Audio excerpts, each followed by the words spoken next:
भगवान रामचंद्र नूं सारा जगत, सारा हिंदू समाज जदों भी याद करता है मर्यादा पुरुषोत्तम कह के याद करता है। मर्यादा मर्यादा मर्यादा नूं बचाउण दे लई भगवान राम अपनी पत्नी सीता दा त्याग कर देंदे ने। मर्यादा नूं बचाउण दे लई अयोध्या छड्ड के 14 साल जंगल में जाण लई तैयार हो जाते हैं। मर्यादा नूं बचाउण लई सारे कर्म करते हैं। इसलिए मर्यादा पुरुषोत्तम ने। पर कदे तुसीं विचारिया भी जिस मर्यादा पुरुषोत्तम हैं वो जिस मर्यादा दे वो किहड़ी मर्यादा सी? गुस्ताखी लिखे मां नाराज ना हो देना, ये मर्यादा ते ब्राह्मण की बनाई हुई मर्यादा है। वो ब्राह्मण जेड़ा हर वेले समाज नूं 4 हिस्सियां विच उच्चा नीवा करके वंड के वेखदा है, जेड़ा ये गल आखदा है शूदर नूं जो मर्जी हो जाए, शूदर नूं ते गैर हिंदू नूं मंदिर विच जाण दी आग्या नहीं दी जा सकती। वो मर्यादा। नौजवान बड़ा हैरान सी।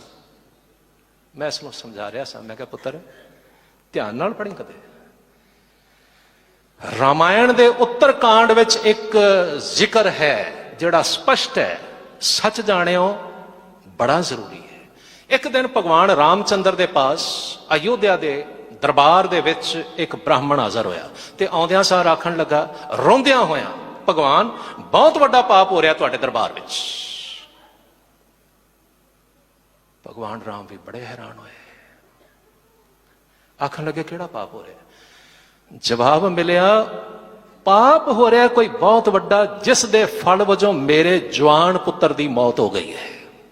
मैं फिर दोहराना, ये ब्राह्मणी ख्याल है कि जे किसी देश विच कोई एक बंदा भी पाप करदा है तो उसकी सजा सारे देश नूं भुगतनी पाएगी। ये ब्राह्मणी ख्याल है। गुरु का ख्याल तो बड़ा स्पष्ट है, ऐ कर करे सो ऐ कर पाए कोई ना पकड़िए किसी दे थाए। जिहो दे कर्म करेगा ना मित्रा तैं भुगतना है। चंगियाइयां बुराइयां वाचे धर्म हदूर, कर्मी आपो अपनी के नेड़े के दूर। कहने लगे फिर ब्राह्मण ने आके बाकायदा भगवान राम दे दरबार विच आख्या कि कोई बहुत वड्डा पाप हो रहा है तुहाडे इस समाज विच, इस देश विच, जिस दे फल वजों मेरे जवान पुत्र की मौत हो गई है।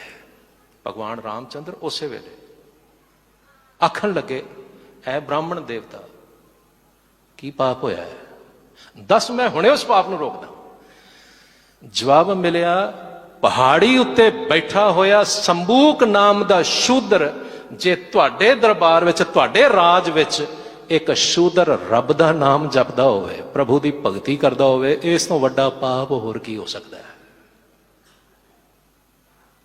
मैं फिर दोहरा के आखदा मेरा मन नहीं करदा कि मैं इस साखी ते यकीन करा, पर रामायण विच लिखी हुई है, मैं की करा? भगवान रामचंद्र खुद उठे और अपनी तलवार पकड़ के उन्होंने उस वेले आप जाके उस पहाड़ी ते बैठे हुए शूद्र ऋषि संबूक दा कत्ल किया, सिर्फ इस दोष बदले कि वह शूद्र होने दे बावजूद रब नूं याद किवें कर सकता है। ना विश्वास होवे तो एक काम करना, नागपुर तुहाडे तो बहुत दूर तो नहीं है, नागपुर तो सिर्फ 50 किलोमीटर दूर है राम टेकड़ी, और राम टेकड़ी ते मंदिर बनया होया। अज भी वह स्थान जिथे भगवान रामचंद्र ने अपने हथी किसी शूद्र का कत्ल किया सी। यकीन जाने मैं फिर दोहरा के गल आखदा, मन ते नहीं करदा कि असी इस वार्ता नूं मन्नीए, पर रामायण में लिखी हुई है। फिर किवें आखिए कि गल नहीं होई होनी? जे ये गल होई है फिर किवें मन्नीए कि भगवान रामचंद्र का उपदेश, उन्हां दा प्यार सारे जगत लई एक जैसा सी? किवें मन्नीए? उन्हां दा उपदेश, उन्हां दा प्यार समाज दे किसी लिमिटेड हिस्से लई है, छोटे जिहे हिस्से लई, सारे जगत लई नहीं है। गुस्ताखी लिखी हकीकत है। मैनू पता है कई बार ना सानू सच्चाई सुननी बड़ी औखी लगती है, पर सच तो यह ही है। RSS के किताब के विच बाकायदा 3 साल पहला उन्होंने रिपोर्ट दी, अज भी हिंदुस्तान विच 37% शूदरां नाल वितकरा हुंदा जिस वेले वो मंदिर विच जांदे ने, नहीं वड़न दिता जाता। तुहानू माण नहीं इस गल का कि तुसीं उस गुरु की हजूरी विच बैठे हो जिथे आके असीं माण नाल कह सकने खत्री ब्राह्मण शूद वैश उपदेश चौं वर्णा कहो साझा। गुरु ने तो इहो जी कोई रिस्ट्रिक्शन नहीं सी लाई, गुरु ने तो इहो जी कोई पाबंदी नहीं लाई।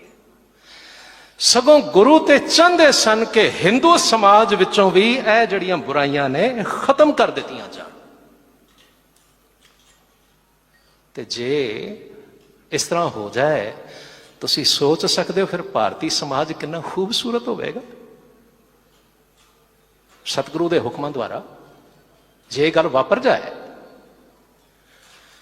सच जाणियो फिर असी माण नाल कह सकांगे कि यह भारत देश वो देश है जिथे हर धर्म का हर विचारधारा का बराबर सन्मान होंदा है।